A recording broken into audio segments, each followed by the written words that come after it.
Assalamualaikum warahmatullahi wabarakatuh. Selamat sore, selamat sejahtera bagi kita semua. Perkenalkan, saya Devina Anggreni. Saya Rani Mukherjee. Saya Selini Islam. Di sini kami sedang mewawancarai Bapak Devin selaku owner ST Preja. Saudara Devin, bagaimana cara saudara dalam membagi waktu antara kerja, kuliah, skripsian? Oh, bagi waktu ya. Jujur untuk awal itu sempat ribet sih, dimana saya harus mengurus kuliah, kerja, jualan ini kan. Awalnya tuh sempat ribet untuk pagi saya kuliah, sore, siang itu saya jualan. Jadi kadang saya dibantu oleh ibu saya untuk buka duluan sembari saya pulang kuliah gitu. Tapi lama kelamaan kan semester saya juga makin tinggi, SKS juga makin sedikit kan, jadi saya bisa agak fokus kuliah. Kalau untuk tugas saya mengerjakannya malam hari, kadang juga dibantu sama kawan juga tuliskan kan. Jadi kalau weekend baru saya fokus pada jualan ini. Berarti lambat laun saudara bisa lah ya beradaptasi dengan. Jadi nih, saudara Devin, kenapa sih saudara milih usaha ST dari banyaknya usaha lain kan? Kenapa milih ST? Apa emang ada hubungannya dengan kuliah atau ada Karena viral gitu? Oh, itu awalnya tuh sempet ya karena viral itu ya. Jadi kita ibaratnya FOMO lah, ikut. Terus saya coba bikin, ya menurut saya enak gitu. Saya coba ke keluarga, ke teman enak. Jadi saya coba jual, rame gitu. Jadi ya lama kelamaan rame-rame meningkat. Yang awalnya penghasilan bersihnya 100.000, sekarang juga alhamdulillah sekarang penghasilan bersihnya 2 juta per hari gitu. Sampai buka cabang gitu ya, Buka cabang, saudara? alhamdulillah. Insya Allah. Kalau boleh tahu cabangnya di mana aja ya, saudara? Cabang yang pertama itu di Kubang dekat Jalan Kaludin Nasution. Yang satu lagi di Bukit Barisan. Dari saudara sendiri, ada nggak platform digital yang paling membantu di tengah kesibukan saudara sendiri? Kayak Oh. Canva misalnya gitu? Kalau itu saya seringnya menggunakan kalau untuk posting Instagram sama WhatsApp gitu ya? TikTok. Kebetulan kita punya TikTok sama Instagram. Kalau untuk komunikasi sama pelanggan itu kita pakai WhatsApp bisnis, karena nggak mungkin WA asli kita kan. Nah, kalau untuk pengeditan saya menggunakan CapCut, sama untuk membuat poster-poster itu pakai Canva gitu. Tapi kalau untuk mau bikin video-video kreator gitu, konten-konten, ya saya postingnya ke Instagram sama TikTok. Cuma lebih dominan ke TikTok sih. Bagaimana sih cara saudara tetap konsisten nih dalam pembuatan konten di tengah kesibukan saat ini? Kalau untuk konten, kalau saya kalau untuk buat konten itu saya ngajak teman saya. Misalnya hari ini saya mau jualan kan, mau buat konten, saya ngajak dia. Jadi kami jualan berdua.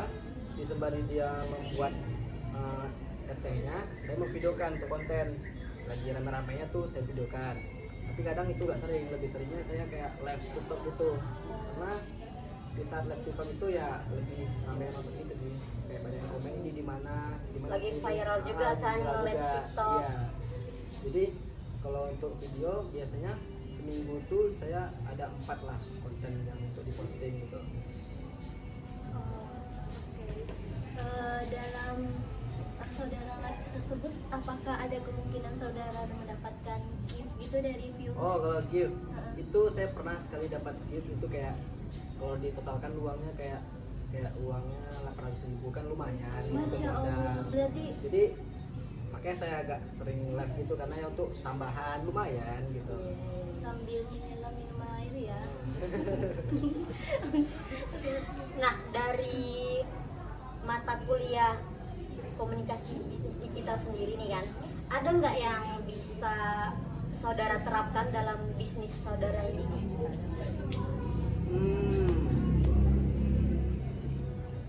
Berhubung saya kuliahnya nih, saya kuliah jurusannya pertanian. Jadi nggak ya? Jadi ya pertanian ke jualan sih nggak nyambung ya.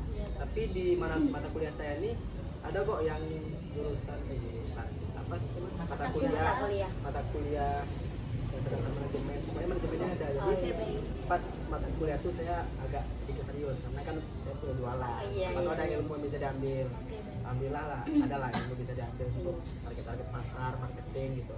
Oh, berarti Bapak menerapkan mata kuliah tersebut ke kehidupan saya. Terus kalau misalnya bisnis itu lagi hektik banget atau lagi rame-ramenya, gimana caranya memanage antara bisnis yang lagi rame-ramenya itu dengan bisnis online itu?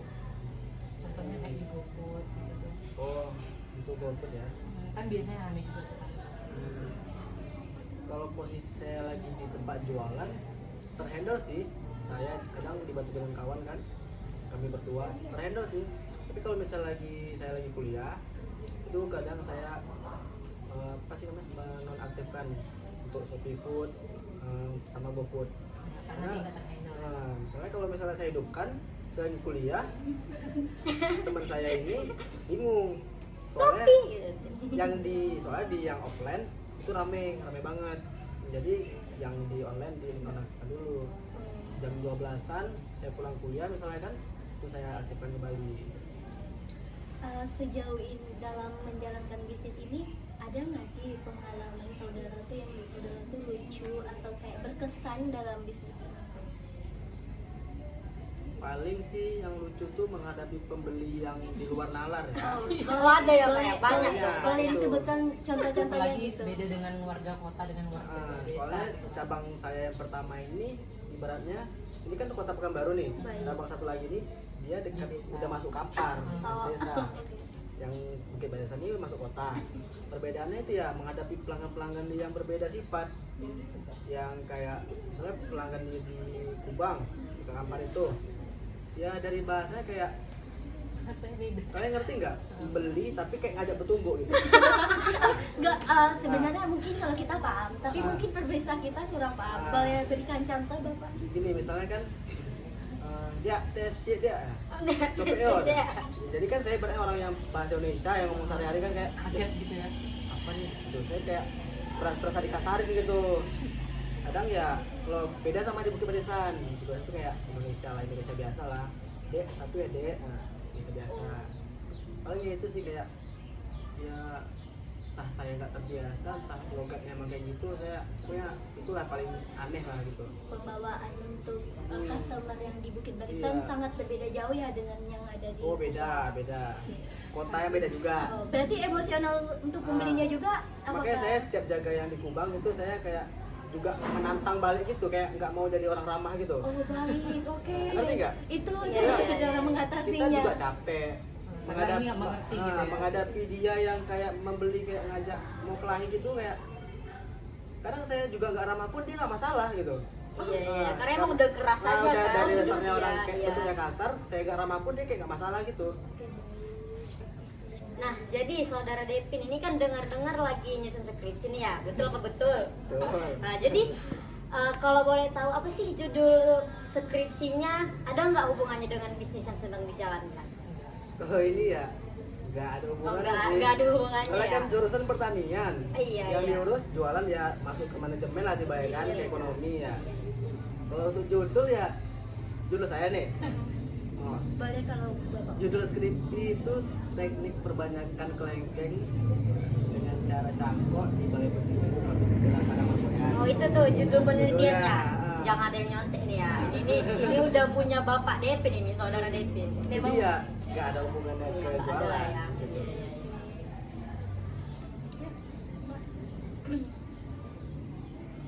Ada nggak tips buat mahasiswa yang mau memulai bisnis? Oh kalau tips ya Iya. paling untuk masing-masing orang ya Berbeda-beda ya. beda-beda ya. Siap beneran. Ya misalnya kan temuin passion masing-masing lah. Iya. Kalau dia passion dia di bidang kayak model atau content creator ya paling dia mulailah dari gitu. Misalnya kalau suka berjualan gitu kan, nah coba-cobalah bikin gitu kan. Minimal kalian bikin posting di Instagram untuk pembeli-pembeli sekitar aja gitu. Sekiranya bersih, hasil bersihnya lumayan, coba kembangin, berani buat modal buka stand gitu kan. Nah, ya intinya temuin apa lah passion Passion kita masing-masing. ya. Jadi temuin passion masing-masing, terus berani lah. Iya. Kalau nggak berani gimana mau berkembang ya kan? Betul betul betul. menjalani juga. Iya, ya toko tuh pasti nanti udah ibaratnya udah ramai kalian malas-malasan gitu. Oh berarti nggak boleh mut-mutan ya kalau udah Karena kita gadget kan emang gitu. Iya. Awalnya saya mut-mutan, Oh, iya. tapi mengingat penghasilannya 2 juta. Oh, Hari nih. bisa lah nih. Bersih loh ini 2 juta. Baik Masya Pak, Allah. ya Allah. Pengen banget deh aku jadinya bangun ST Iya. gitu. Mengingat ini mut-mutan kayak gimana kalau kita libur sehari gitu loh. Sayang bener. Pelanggan pada tahu. Libur sama dengan hilang 2 juta gitu. Betul Itulah banget. pikiran saya terus tuh. Kalau boleh tahu nih ya saudara, kira-kira bersihnya dalam sebulan itu berapa?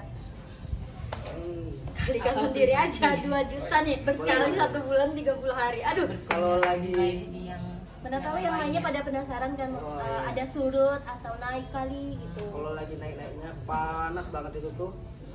Sehari itu kadang 45. 45 bisa beli iPhone ya teman-teman. Nah, jadi kalau 45, 44 itu paling bersihnya kayak 28, 3 juta, 28 atau 3 jutaan gitu. Tapi kalau lagi hujan-hujannya kayak cuaca, karena cuaca nggak hujan tapi dia mendung, dingin-dingin gitu, Iya, betul-betul. itu paling dia sehari omset kotornya 25, itu paling bersihnya cuma 1,8, 1,7 deh gitu. Iya oke sih. Faktor cuaca juga ya. Mungkin kan namanya kayak cuma jualan ST tapi Iya. rupanya omsetnya segitu ya. Iya banyak sih Kita yang nggak ada yang memandang menyangka, gitu. nggak. Sama yang kita- lagi viral itu ya, yang berita itu. apa tuh boleh tahu? Apa itu? Waduh. Kami kurang Tahu aja kalau lagi anget-anget ya. Iya, Bro. up to date banget. Kalau Lanjut. Oke, karena ini tuh udah pertanyaan yang terakhir nih. Sebelumnya, kalau Bapak Devin itu dalam menjalankan bisnis, apakah sudah berpikir nih, kayak mana sih target kedepannya dalam bisnis dan kuliah? Apakah tetap melanjutkan bisnis tersebut atau akan berhenti dan pergi kerja ke perusahaan itu atau ada minatnya? Atau Kristen cuma sambilan aja gitu. Oh gitu. Paling nanti misalnya saya tamat, saya tetap kok nyari kerja misalnya ke perusahaan, ke PT gitu, tetap nyari kerja. Sayang dong kita kuliah, Iya. apalagi kita, saya kan misalnya nanti tamat kan sarjana pertanian gitu kan. Iya baik. Nah, paling nanti saya tetap kerja, nyari ke PT atau apa, usaha ini tetap ada. Insya Allah lah, saya tetap kembangin, insya Allah dapat 5 cabang, 5 cabang, Insya 6 Allah, cabang. amin. Tapi Nggak kadang bisa usaha yang lain lagi. semisal ekonomi saya sudah memadai, nah jadi saya usaha ini saya oper ke ibu saya gitu. Nah, itu tetap saya pantau-pantau handle juga sih gitu.